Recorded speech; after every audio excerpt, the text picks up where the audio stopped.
There we go. Hello and welcome to our webinar, Simpleview's Insights Hub. Simpleview is a gold partner of TTRA and we appreciate their continued support. Before we get started with today's webinar, I want to remind everyone that you have been muted and we are recording the session. Once the session is concluded, Paul will be happy to answer any questions, so please enter them into the chat and he will answer them at the end of the presentation. I'm now pleased to introduce Paul McLeod, Director of Analytics for Simpleview. Simpleview focuses on business intelligence and data insights. He and his team analyze traffic patterns on client websites and provide insights and recommendations on planner and consumer activity. So Paul is here today to give us an overview about their Insight Hub. Yep. Thanks for having me on, Kathy. It's good to be back with TTRA doing a presentation. So yeah, we just want to talk today a little bit about our Insights Hub, both the public version, where we present some data that anybody can see on that can allow you to do some benchmarking as a DMO. And then also the client portal version that we have as well. I'll show some stuff that we have in there. But the whole idea with this is, obviously DMOs are their own specific little industry that do their own particular things. In some ways they behave like a travel guide. In some ways, they do a lot of, obviously we do a lot of meeting sales.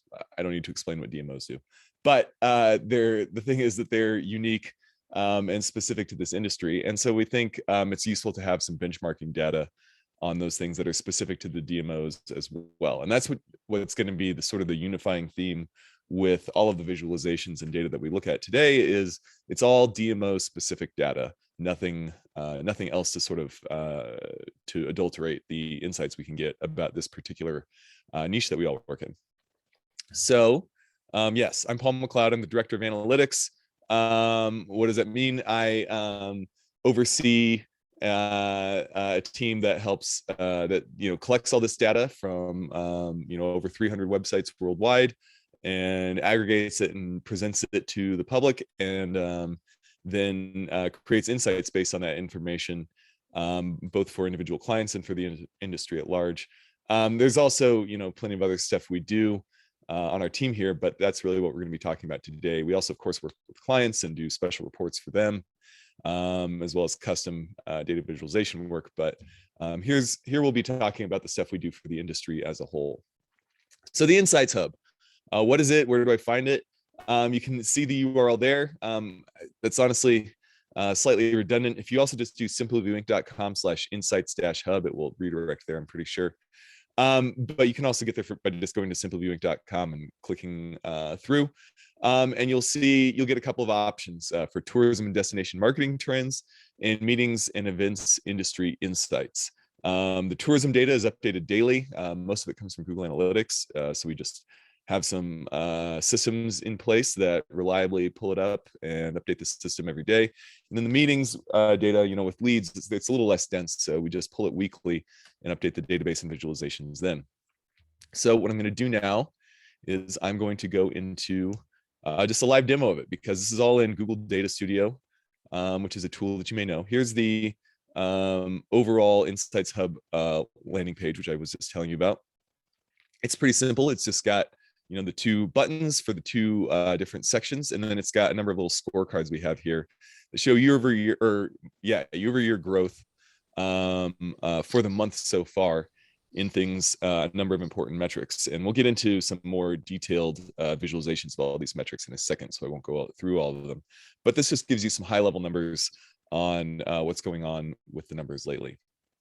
So if we click through, this is what the tourism and destination marketing trends one looks like. Oh, I think we lost that. So you have a couple things here. You have the cards again. This time they're showing a weekly comparison instead of monthly.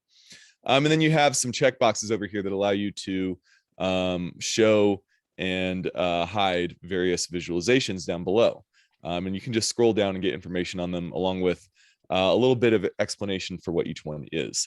I'm not going to show them to you here, because it's a little bit easier to see them if we come over and look in actual, for presentation purposes here in presentation mode in Google Data Studio is a little bit easier. So Yeah, I'm just going to go through a little bit here real quick about what the visualizations are we have on that main portal page. This is the tourism data that again is updated daily. So, here with this public data, we're really just trying to show the important high level trends in overall DMO website reach. So this is all sessions to DMO websites, about 300 of them as of the last update. We're continuously adding more clients as we get access to them. And just showing overall sessions for each of the last 3 years. The blue line being 2021, green for yellow for 2020, and green for 2019. Which we show all three because, of course, 2020 was so weird that normal year-over-year comparisons aren't as useful. But you can see important things here, like obviously 2021 started to surpass 2020 around March, which is when everything went really badly a year and a half ago. But even 2019, it started to catch up with and then surpass around Memorial Day. And it's actually been ever since Independence Day, we've seen growth in overall sessions versus, again, even 2019, the last normal year we had. So, that's really important just to know, how much, websites are for DMOs are about as are more highly trafficked than they ever have been. So there's, to the extent that it makes sense for a DMO to have a website, which at Simpleview we certainly think it does, that case is stronger now than ever. And the case for, doing content updates and maintaining the website and investing in it is as strong as it ever has been. That's all sessions, which we show, just to get that headline number. But really, organic sessions is probably the more interesting metric to me if we're just trying to figure out, how close are we to returning, or sorry, not returning to normal, but, what is the state of the industry versus normal times? And here the growth has been even better. Organic sessions make up about half of all DMO sessions, so they're a big deal. And they're also very much user initiated, meaning potential travelers are the ones who decide whether they're going to do organic search sessions or not, by and large, as opposed to us as DMOs going out and getting people from them the way we would with, say, paid search or paid social or even email or something like that. There's some ways to encourage people to search for your destination more and then click through to your website. Traditional awareness increasing advertising, via television or internet or email or however you want to do it, can do that kind of thing. But for the most part, it's mostly a reflection of, on the users, on the traveler side, how much interest they have in exploring vacations and destinations. And so, like I said, obviously versus 2020, the numbers have been great. I think when we looked at the scorecard numbers out there, it was like, plus 70% versus 2020. But even versus 2019, you can see the gap has been large since Memorial Day. And despite a couple periods where it narrowed a little bit, and that little mismatch around Labor Day being at different times of different weeks of the year in 2019 versus 2021, it's been really strong growth all the second half of the year in organic search. So, DMO websites doing great, really, if you're just looking at how many people are getting to them. And then we have paid search here as well. This is less of an indication of how much people are, independently wanting to come explore travel options on our websites, and more. It requires that, but it also reflects how much DMOs are willing to spend, because obviously all of this traffic is something that they have to pay the search engines, really Google, for. And here you can see that, DMOs started to match their 2019 budgets, again, around Independence Day, when we were seeing traffic was definitely back. And in fact, they've even maintained their spending in the fall at a pretty steady level from the summer, possibly reflecting that there are some budgets stored up, and also just that there's plenty of traffic out there for people to go acquire. So, if you have the money to spend on it, turning on that budget is definitely, increasing the number of people you're reaching right now. So that's all just sort of high level web metrics of how many people are coming to our websites via, all sessions, and then organic and paid search, which are two of the biggest channels for DMOs, and also two of the best performing when you look at engagement. So they're more valuable for that reason. But we also have some data from Book Direct, which is our booking engine that we run a lot of our sites on. Or sorry, that we run on a lot of our sites. It's not the only thing that can work with the Simpleview website, but we acquired them a few years ago, and they are We've really enjoyed having that capability to show to clients, and also the data that it allows us to see. For instance, here, this is hotel partner searches compared, again, over the last 3 years. And here, what you're seeing that's cool is, this is how many times somebody comes to our website and, goes to one of the Jackrabbit search results pages, which, obviously are sort of on your own site. But, anytime you do a hotel listings view with the Jackrabbit tool, which may not be clear to the end user, but the DMO knows whether they're using it or not, it can be shown up here. And so what you see here again is, obviously we had a really bad dip in the yellow line in March of 2020 as the pandemic hit.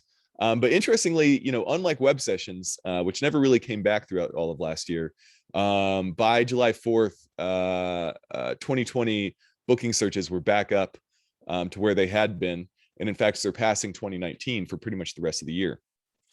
And that trend has only continued. 2021 has been up above 2019 the entire time. Hasn't actually even caught up.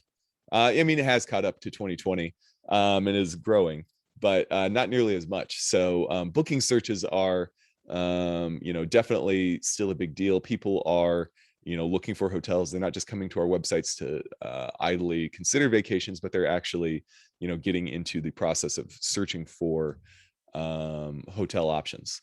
And then we have referrals. So this is an even stronger indicator of, like, not only they're searching, but they're actually clicking through. They like what they see as far as options, and they're going to do it. Again, 2020 is the blue line, 2021 is the blue line, 2019 is the green line. We're just way above that year. So that's really great. Versus 2020, it's been actually, kind of even over the second half of the year, maybe 2020 even a little bit ahead. So I think we had some people really excited a year ago to be going out to look at hotels, but we're just happy to see the continuing growth versus 2019. And then this is one more we have. I won't go into this one, or no, this one is good actually. I like this one. Sorry. Hotel booking average days in advance compared year over year. So not just how often are people searching for hotel options, but when they put in the dates for what they're looking for, what are those dates? How far out is that from the day they're searching for? And here you can see that, we've pretty much been, 2021 and 2019 have been pretty similar. Even those differences you see, it's like a little, maybe a little bit more short term in the summer here. We had people possibly considering more drive market or drive distance type vacations and fewer fly ones. But it's returned back up to somewhat of a more normal trend. After in 2020, we really saw a fairly short booking window, especially once booking searches recovered, as people were looking for quick getaways, while COVID options allowed. I think the longer booking window probably is good in that it reflects people making more long-term plans for vacations. So that's on the tourism side. That's what it looks like. As I mentioned, we also have, and that's, like I said, mostly web data because that's the most interesting stuff that we have over there that's easy to aggregate across clients. But as I mentioned, we also have meetings and events industry insights. Before I move on, there's one other little cool feature I wanted to show about the actual Insights Hub page. Let's turn these back on. We also like to provide a little commentary on the trends, not just via webinars, but live on the page. So,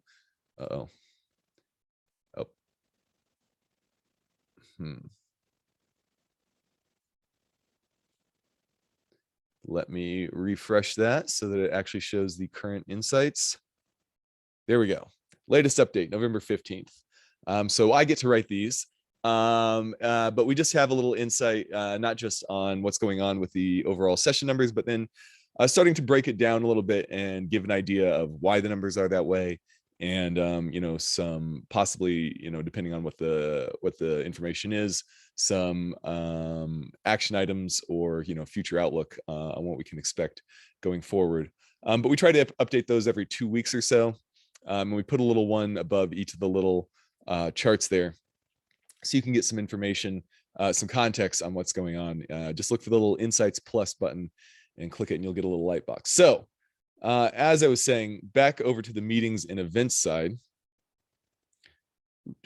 Let's turn these on. So once again, it's just a nice page with some scorecards at the top showing the growth in some key metrics, bookings and leads. That makes a lot of sense. And then some charts down below. Once again, I am going to go into present mode in Google Data Studio just to make it look a little prettier for you all. So here we just have three visualizations available to the public on the meeting side, just showing some very broad trends in sort of sales generation metrics. So lead volume, how many leads are coming into our DMOs? We pull this from, it's definitely in the hundreds of DMOs that are, maintaining their CRMs in a good way where we know that we can show these year-over-year comparisons and they will actually make sense and reflect real accurate data. And here you can see, 2020, whereas in web metrics and leisure travel, we see a lot of evidence that basically patterns are back to normal. On the meeting sales side, there's been recovery, but not full recovery. The blue line for 2021 is way ahead of the yellow line for 2020, but significantly below still the green line for 2019. So it is on an upward trend, which is nice. You can see that in a normal 2019 year, if anything, lead volume, slightly declines across the length of the year. So the slight increase we've been seeing this year is a good sign that things are, getting back to normal. Yeah, we expect to hopefully, or, I don't know what do we expect, but we hope to see more and more growth going forward so that we can finally, get back up to a normal situation. Hopefully at least at the beginning of next year, people will sort of reset their expectations and start generating, sending out leads to all our clients. Definites, similar story, but, perhaps even a little bit further behind 2019. Whereas, the good news is we're still well ahead of 2020, which is, the worst year that there will ever be for meeting sales probably. But this just reflects each week how many leads are going definite for each of our clients, and should give you, this is just really useful for showing a benchmark of, my meeting sales are off versus last year or versus 2019, but, how big of a deal is that? And, for most destinations, you should be, down less than half of your bookings from 2019, even as the leisure market looks pretty good, just based on, the uncertainty of meeting planning and the extra liability that I think meeting planners face with COVID issues is still tamping that down. And lastly, we're just showing canceled rooms versus definite rooms each week. There again, we see good news. Cancellations have continued, but they've really declined since the early part of the year, probably down to more of a normal pace. Whereas, definites are coming in way better than they were last year. So overall, we're putting meetings on the books. Things are improving. We're definitely having sales and seeing growth versus pandemic times, but we have a ways to go on the meeting side before we get to regular situation there. But we'll see as it goes. So that's the public version of the meetings insights. We have some updates here in little insights boxes, so check those out. But that's sort of the public insights hub portal, as we call it. And we like that. You won't see this edit link, by the way. That's just because I'm signed into the CMS. But anyway, this is the data that we make available at a high level to DMOs so that they can do their planning. We know of clients who just take screenshots of this and put it in their board report, which we possibly have some ways to make that a little easier for you. But people are finding it valuable, and we see people coming to these pages and checking it out. So we encourage everybody to use this info. That said, we actually have even more information available. And that is here. I'll go back to my slides for just a second. So there's the live demo of that. Then we have the client portal insights. So this is at a different URL. You'll see it's at portal.simpleviewinc.com. So to see this, you need to have a Simpleview client portal login, which basically, if you have any product or service from us, you can get in there and you will see it. So if you were to go take a look at that, you would end up over here on this page. And though some of you may not be let's do this. That will actually make it easier for you to see. Some of you may or may not be Simpleview clients, but today you get to look at the data as if you were. So if you click down here on this DMO industry data thing, if I highlight it, yeah, there we go. You'll come over through to here, and you'll have some explanation of where the data comes from. This is really useful if you want to explain to somebody else what this data is. That information is all right there. And then we have links to 5 different sets of data that I will show you right now. So we'll just go through and see that there are some somewhat more, not that one, somewhat more advanced visualizations available here. Let me actually show you even if we do click through just how that works. So you can see it's just like a long page that's going to have all the visualizations displayed on there with a summary and some information on how to use it. Again, for presentation purposes, it's going to look a little nicer if I just go over to Google Data Studio, which is where these are created, and present them to you. So this is one, we basically saw this one already, daily sessions for each of the last 3 years. But do notice this. We have a couple of drop downs up here that will allow you to filter the data. So you can choose different regions, just clicking only, or you can even to look at one by itself, which should take just a second to load. There you go. And you can even, of course, do multiple ones together. And then over here, we have visitor segment, which is defined just to the right of it, fly, local, and drive. Basically, these are defined based on the straight line distance between where the user is and where is the destination of the website they're looking at. And so this can be really useful for filtering out people who are already in destination, which might be residents or might be people who are already traveling, versus fly market people who are probably thinking of traveling and haven't done it yet. So you can slice and cut it up in various different ways to get different views of the data. You can see, that actually changes the shape of the curve quite a bit if you start to look at just fly markets and so forth. I won't break all that down, but you do have that option as you go through this information. So other than that, though, other than adding the filtering options, that was the same visualization we had available for the public. Here we have some stuff that's a little bit more private. And again, you're going to have these region and segment filters available on all the slides. I'm not probably going to mess with them too much, but now we're comparing all session growth versus organic search session growth versus paid search session growth. And these are all 2021 versus 2019, which we do because, again, 2019 is the more normal year. If we just showed versus 2020, it'd be, huge growth. So versus 2019, though, you can see it's still great growth. This shows you that organic search has really been in positive territory since, even since spring, and then positive since Memorial Day. And all sessions have caught up and reached growth as well. And paid search was actually lagging behind up through about Labor Day, but has now gone up past all session growth. So both of those channels are driving growth at better than industry average numbers. But it helps to give you an idea of where the growth is coming from to look at it this way. Here's a very similar visualization, but now our breakdown is, instead of channel, it's local, fly, and drive markets. Yeah, I see a question, by the way, about elaborating on the source of the data.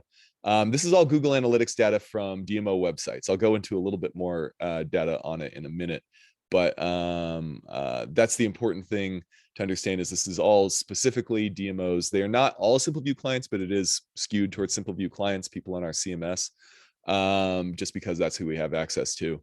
But we're always looking to add new destinations, and many of them are not on our CMS or working with us for web or SEO or those kinds of things.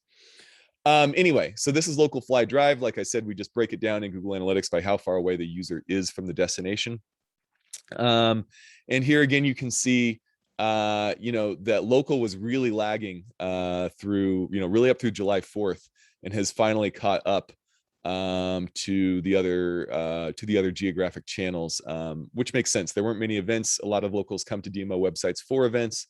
And so as that information has come back on our sites, those users have come back as well. But all 3 segments are growing. And then we can have it broken down, year over 2 year growth. by region.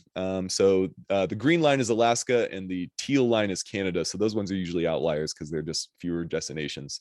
But you can see the other US regions in there and how, it's been fairly steady, and you can see, some separation with the Southeast where, frankly, the pandemic is a little bit worse right now, doing much less well than the Northeast or the Midwest where, COVID transmission rates have been a little bit lower for the past several months. So that is definitely showing a trend that you can see across different destinations there. Then we have a little pulse chart. Data Studio sometimes leaves these little boxes hanging in the air. There, we got rid of it.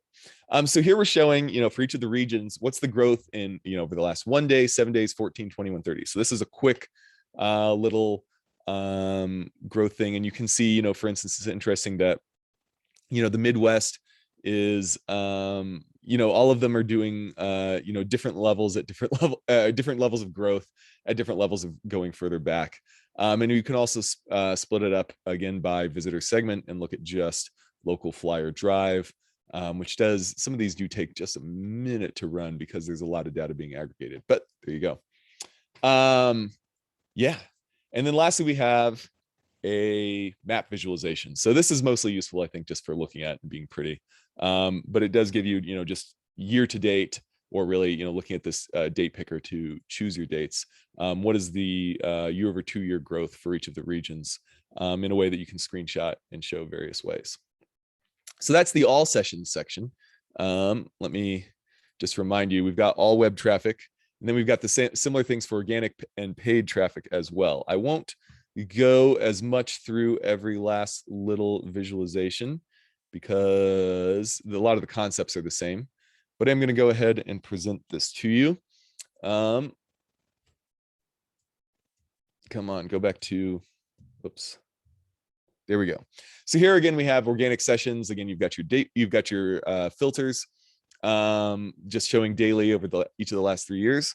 Here's one that we didn't show you before in the public version, but we also have a database where we break down entrances to and page views to DMO websites from organic search to various types of pages. So we actually go through, and for all 300 plus pages in our database, there are under 300 in the North American subset, by the way, but we have some European ones that we display over to people over there.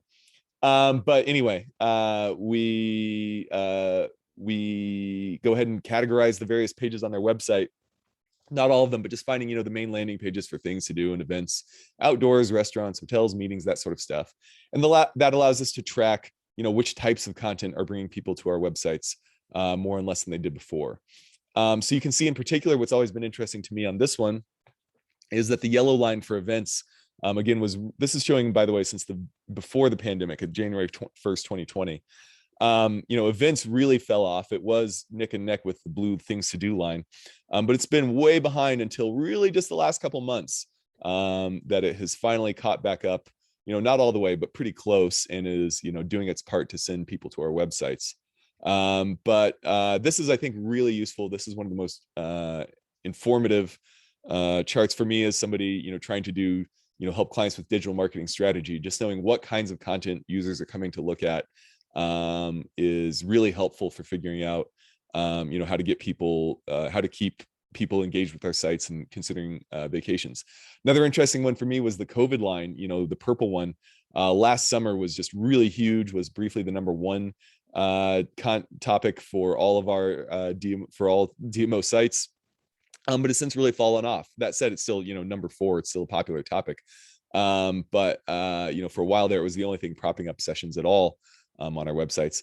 And then also interesting to me, it's sort of down there at the bottom, but the silver meetings line, you can see, has never quite recovered to where it was just before the pandemic, even though it's starting to get closer and closer. So, we do see that same trend of, leisure tourism is definitely doing a little bit better lately than meetings have been in various ways. Let's see if this works. Oh yeah, you can even roll up to the month, which smooths the lines out a little bit with these arrows over here, which is nice. You can also switch. We do entrances by default. You can switch over to page views, but it usually just tells a pretty similar story. So I don't even know if I'm going to sit here and wait for that to actually go through, or did it already. Oh, it did work. Okay, there you go. See, so subtle, I didn't even notice when it happened. Here's another little chart that allows you to dig a little bit deeper.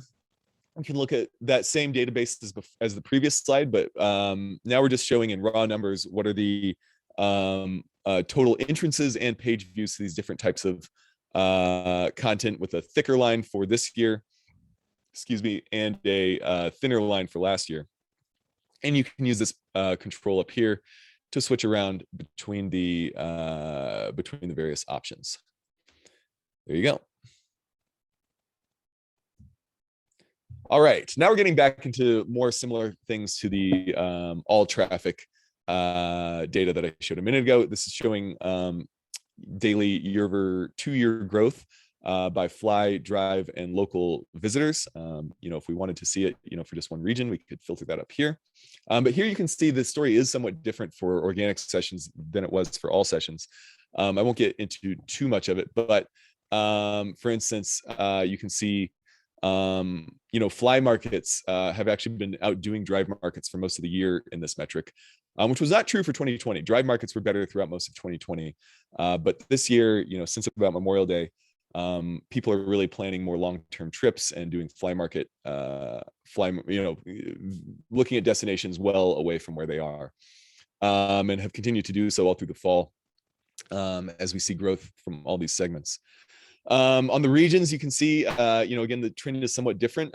Actually, here, all the regions are doing very similarly over the past week or so, except for the the Northeast, which is outperforming. I usually, just ignore Alaska and Canada because they're just smaller data sets. So I'm not as willing to draw strong conclusions about those regions. And then we have our pulse view and our regional view. Again, I won't belabor the point. These are all just the same thing as we saw for all sessions, but we're looking at organic search specifically now, which I find more useful when I'm analyzing things. We also have all that stuff for paid. I'll just go through it real quick. Again, all sessions, fly local drive growth, year versus 2 year. You can see for a long time, this one was interesting to me. Even as fly markets have been sending users to demo sites, I think people were, I'm not really sure whether it was intentional targeting or not, but DMOs were not actually reaching fly market users with paid search like they were with organic search. I don't know if that was an intentional decision based on what was perceived to be, available as types of traffic out there, or whether it just had to do with the keyword strategies or what. That might bear some further research, but it was interesting for sure. Then we have regions. This one we have to lock to certain y-axis values, or else smaller regions just really push the chart into a crazy view. Pulse growth and year-to-date growth there. Now we get to some stuff that's a little bit more interesting and different. So, did I lose my? Here's my lodging one. I think I forgot to open it, maybe. I'll just show it over. Oh, wait, I didn't show it because we pretty much looked at these metrics. These metrics are the interesting ones, are all available in the public hub. So that's why I didn't pull these up here. But we do have some interesting TSA numbers as well.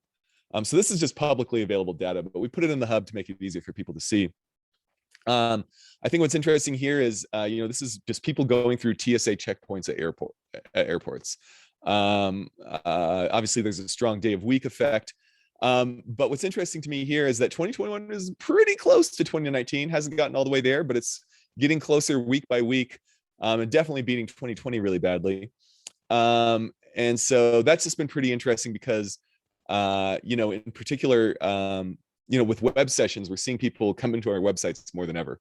But when it comes to actual fly market travel, they haven't actually gotten there. That said, fly market users to our websites have been up for a while. And that should be, we would expect, if you're in a fly market and you're looking at a destination well away from you, you're probably planning well in advance, and that's why you're looking at the site. So we would expect actual throughput through airports to lag fly market DMO traffic somewhat, and that's what we've been seeing. And the fact that they're really converging in recent days, pretty close, suggests that actually that has been a good indicator that something was going to improve in the future, that people were actually going to start traveling further distances. But so this stuff, yeah, this is just showing April 2020 to date. So showing the overall growth in trend in daily people coming through TSA checkpoints and actually flying in the US. Just a different way to visualize that same data. All right, so that one's real brief. And again, that's all sort of what's in there already. If we look at lodging just for fun, yeah, we definitely have, we looked at pretty much all these. They're presented slightly differently, but basically the same stuff as we saw in the public one. So what you don't see up here is meetings in these 5 boxes up at the top, but we are working on that. And I'm going to show you a sneak preview of our meetings portal insights that we aren't publishing for anybody yet, but they are in review by the 2 Synergize team, Shimo and Suzanne and the rest of them who do meeting sales consultation with DMOs all over the world.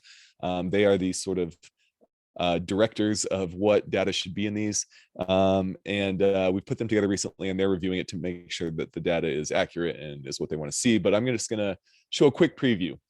So here's weekly lead volume for each of the last 3 years. This is pretty much available in the public one, so I won't go through much through that. But then we show some other breakdowns about like, one of the main things they like to talk to people about is when are people actually coming to the destinations where they're sending leads. So not just like, how many leads are we getting in, but when are those events going to happen if they were to actually take place. And so that's been really interesting. This is just showing for leads that arrived in 2021, so year to date, what quarter were those events going to be happening.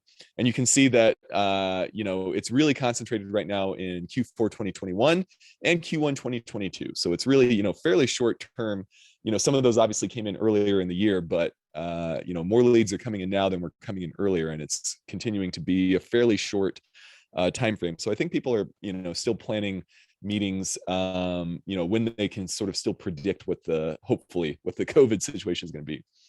Then we break it down, same thing, but instead of by quarter of the next 2 years, here's by year each of the next 6 years. You can see again, most of the leads are coming in for the fairly immediate term. We can break them down by origin state. So this is where the meeting is going to be taking place. So you can see California doing a lot of stuff there. And then the share of the room nights and leads that are in convention centers by region. So this has been interesting to me. I am not enough of an expert on the meetings industry to really say, but it's interesting to me that convention centers are way more of a big deal for the Midwest and the West than they are for, say, the Northeast in terms of generating people coming in. We can also break it down by convention center size. So, if we want to just look at what leads are like for places that don't even have a convention center, particularly, let's say you are a destination without a convention center, then, excuse me, oops, there's a little note I need to get rid of. Then, you can compare it to people who are much more like you, or if you have a huge convention center, you can look at that. Or if you just want to look at a couple of them together, you can even do that with these filters. So that I think is hopefully really useful for showing accurate comparisons that way. And then we also have a little breakdown here, a pivot table showing breaking down meeting size by arrival year. So showing, for instance, that smaller meetings are all concentrated this year, whereas medium meetings are much more likely to be a little bit further out. Which could be definitely useful information for the meeting sales director planning things for the future. So now we switch over to sales production, i.e. leads going definite. Again, this one is largely available to the public, so I won't go through it too much. But then we start breaking it down in the same way we do leads, looking at definites by arrival quarter, and then by year over the next 6 years. You can see that whereas there are plenty of leads for next year, there haven't been as many definites yet. And then we have a geographical analysis, again, showing, by origin state, where leads are coming from, and also the share of room nights in convention center bookings by region. And here you see that the story is quite different from leads. The Northeast was really low in that one on leads, but is much more, is actually leading the industry in that measure by bookings. So I would leave, I would turn to Shimo for insights there because I'm not sure. Here we're showing bookings versus cancellations. The top chart is again available in the public version. And the bottom chart is inaccurate. It can't be 1.4 billion room nights lost last year, but maybe I'll check those numbers after this. It was a bad year, that's for sure. Certainly the relative story is good there. And then we have a little bit of a regional breakdown at the end. So showing lead growth and bookings growth versus 2019 there at the top. So you can see, the South is actually doing quite a bit better than the Northeast. And then also showing the share of bookings that are sort of more immediate, where the Northeast is definitely driven by stuff happening now, whereas the West, people are planning out further ahead.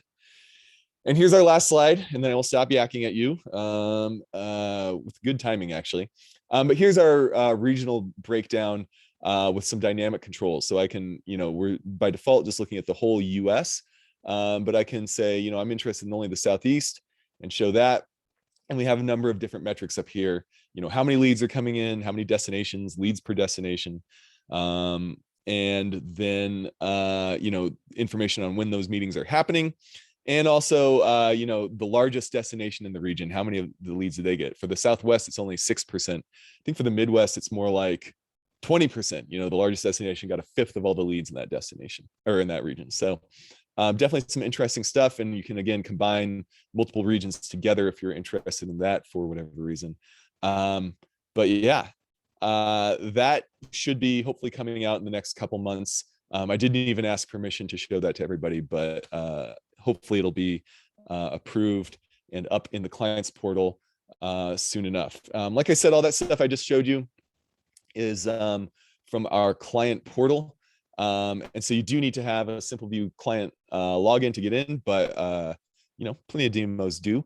And if you're not a DMO at all, talk to us about, feel free to reach out and talk to us about ways that we could share that data with you. Because of course we want to make it available to researchers and other people who might be able to use it, even though they're not a DMO who would buy a service from Simpleview. So yeah, with that said, I'm going to go over to the chat and see what questions you guys have been asking. So Alex Schuch writes, "Hi, Paul, appreciate you walking us through this portal. Really interesting. Could you remind me what weekly definite volume is measuring?" Yeah, so that's for each week, how many leads went definite in the CRM.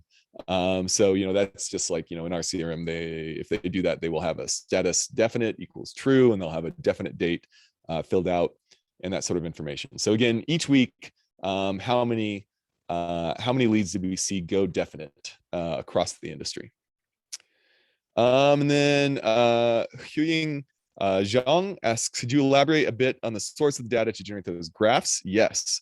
Yeah, so there's the Google search data. We're not searching, that's not data on how much people are searching on Google. It's how often people are coming to our websites from organic search, which in practice, 95% of the time means Google. So we're not actually looking at direct Google data anymore. It's really just our clients' Google Analytics and seeing how many sessions they have from all sessions, from organic search and from paid search. And then we just aggregate that all together. On a daily basis, we update it. So it's pretty much just Google Analytics data is what's coming in to produce that. Okay, and then Ed McWilliams is asking, big versus small DMOs, budgets and populations perform differently. Do you have budget or population filters so comparisons are truly more valid? That's a great question, Ed. Basically, that's something we would like to do and some things we've thought about, but nobody actually has a really good database of DMO budgets. We have some information in our client relations management system, but it's not accurate. And if it ever was, it's definitely not complete. It's not up to date. We've recently worked on some projects with USTA, the US Travel Association, and they have some of that data, but they're not totally convinced that it's fully accurate either. So that's something that we would love to add in, but it's sort of a big data gathering process that we haven't been able to put together. Population is an interesting one. I think what I would really like to do is probably hotel rooms is really the ultimate one that I would like to look at, because that's really more than anything, I think, getting at some measure of what the the tourism orientedness of a destination, or the size of the tourism market in a destination. Is just straight up, how many hotel rooms do we have to house people in? Obviously, places like I don't want to mean strictly hotel rooms. Vacation rentals should be counted in that as well, because there are places like Estes Park or Myrtle Beach where that's how huge numbers of people stay there, and we would want to count that. But I think basically number of people we could have visiting in the destination at any one time is, I think, the best objective measure of how big destinations are. We would love to add that to the database and add those comparisons. But I will say I haven't seen huge differences. Most of these things we're looking at, year over year growth. And I don't know that necessarily the big destinations are growing more than the smaller destinations when we look at it that way. So I think the numbers are still, some of those types of numbers are pretty comparable across destination sizes. Okay. Then we have this Ed also asking, how do you normalize data year over year when you have a changing client sample base? I.e. sample base must be consistent to provide meaningful comparisons. Great question. By and large, they are, the sample base isn't changing too much because, once we get access to somebody's Google Analytics, they generally have historical data going back. So we actually do just, for all of the tourism metrics, we have it all pulled back from the beginning of 2019. So there is a little bit of an issue of some people dropping out, but it really, so we don't have them in there anymore, which would actually make current comparisons look worse. But by and large, we're comparing one-to-one for that kind of thing. If we wanted to do something super rigorous, it wouldn't be that hard to just filter for only those domains in the database that have data, through all the periods that we're looking at. But that said, it's the degree to which we have discontinuities in a particular domain's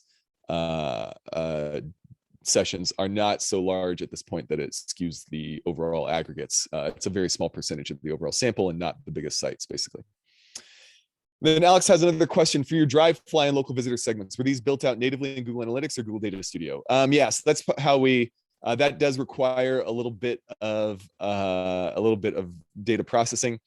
So actually, we sort of do that at the pipeline level in Python to get really technical about how that's accomplished. But when we pull the data out of Google Analytics, the fields we use to figure that out are just the user latitude and user longitude dimensions, which are based on essentially Google Analytics guess of where the person is based on their IP address. It's not always accurate, particularly users on mobile networks can be routed to cities that are thousands of miles away from them, but it's definitely accurate enough. As you can see, the trends make sense and are consistent. So it's accurate enough that we can just basically do some trigonometric calculations on how far apart the latitude and longitude of the user and the destination are. We're just using straight line, as the crow flies calculations, which is why we use 50 miles for our local cutoff and then 200 for the fly market. In reality, if you're 50 miles straight line, you're probably 75-ish miles plus or minus driving. And if you're 200 straight line, you might be 250 driving. So we're trying to get at about an hour of driving time and about 4 hours of driving time as our cutoffs there. But so once you know those straight line distances, you can just segment it that way right there. But that said, it could be improved by moving to actual drive time directions and so forth. But it is all just Google Analytics data for now. So that's all the questions I got. I hope those were useful answers. We have a few minutes left, so if anybody has any further questions, please feel free to jump in. I should say, in addition to having this data available, for people to look at, we have various ways that we can, for a particular DMO, start to compare you to the industry averages, directly in the same visualization. We have a little, sort of quick free one we can do for you, or we can even talk about, data engagements where we, can build out visualizations and reports for you that show, every day real-time updated, not real-time, but, every daily updated, how you're doing versus the industry, and, helping you get an idea of, what your benchmarks are and what your outlook might be. Yeah, so thank you for the questions, everybody. Those were all very insightful questions about the validity of the data. If you have any more of those, I would be happy to discuss them and happy to improve it if you point out something wrong. But I think the numbers, at least sort of for these aggregations are pretty good and pretty useful. Yeah. Oh, Alex asks, any thoughts on GA4 and how that can impact the data moving forward? I mean, so a bunch of our clients are starting to use GA4. Most of them are still using GA3, which is what all this data is, as their standards. But most of them have also started, tracking on GA4 so that when the time comes to switch, they'll have some historical data built up. When we make that switch, we're basically just going to have to, change the data sets. There is no sense in trying to, I think, build some sort of continuous line. I mean, you could if you needed to for some really advanced study. But I think for, sort of public benchmarking purposes, it will make sense to just sort of switch to a new database. And I would expect, within the next year, we're probably going to see people starting to use GA4 as their standard tool. Once we have good, for most clients are starting to have, good year-over-year numbers at this point in GA4 because they've been checking it for a while. But now that we've got that sort of baseline there, I think we'll start to see people accepting that yeah, we're gonna be moving here eventually, so we might as well do it now and get on the new system. And when that happens, when we have people measuring themselves with those metrics, we'll be happy to switch these industry averages over to those as well. And there will be a hybrid period where we've got both up, I'm sure, because yeah, there will be people on both systems, I think, for a while. All right. All right. If we have no other questions, yeah, go ahead. Yeah, I was Kathy. just gonna say, I think that's everything. And thank you so much, Paul. We No really problem. appreciate it. The recording will be sent out to all the participants tomorrow. Excellent. Thank you. So long, everybody.